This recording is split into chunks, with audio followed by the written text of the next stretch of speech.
ડભોઈ મહોડી ભાગોળ બહાર આવેલ જનતાનગર સોસાયટીના રહીશો તંત્ર સામે અવનવી તકલીફોનો સામનો કરી રહ્યા છે. નગરપાલિકાની પ્રાથમિક સુવિધાઓ જેમ કે પકવેલ રોડ, પીવાનું પાણી તેમજ યોગ્ય ડ્રેનેજ સિસ્ટમ અહીં અદ્રશ્ય બની ગઈ છે.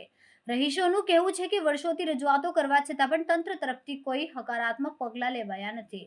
વિશેષ વાત એ છે કે ચૂંટણી દરમિયાન વોટ માટે દોડતા જોવા મળતા નગરસેવકો, ખાસ કરીને વિજય થયેલા પ્રતિનિધિઓ હવે ગાયબ છે અને એક નગરસેવકને બાદ કરતા બાકીના લોક પ્રતિનિધિઓ દ્વારા મુલાકાત કે સમીક્ષા પણ કરવામાં આવતી નથી.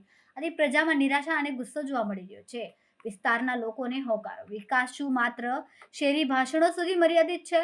ડભોઈની બહાર વાતાવરણીય સૌંદર્ય અને સંભાવનાપૂર્ણ વિકાસની ચર્ચા વચ્ચે શહેરના આ ભાગે આધારભૂત સુવિધાઓ જ પૂરતી નથી. રસ્તા ખાબડેલા, વરસાદમાં પાણી ભરાઈ જાય છે અને ગટર બહાર ઊંડાઈ જાય છે. પીવાનું પાણી અવિરત મળતું નથી અને ઘણા ઘરોમાં નળ જેવી સુવિધા હજુ પણ સ્થાપિત પણ થઈ નથી. વહીવટી તંત્ર સામે પણ પ્રશ્નો ઉઠી રહ્યા છે. શું ચૂંટણી પછી નગરસેવકોની જવાબદારી સમાપ્ત થઈ ગઈ છે? શા માટે વારંવાર રજૂઆતો કરવા છતાં પણ કામગીરી શરૂ થતી નથી? જે લોકોના વોટથી સત્તા પ્રાપ્ત થાય છે, શું તેઓ માટે ન્યૂનતમ સુવિધાઓ પણ લક્ષ્યમાં નથી?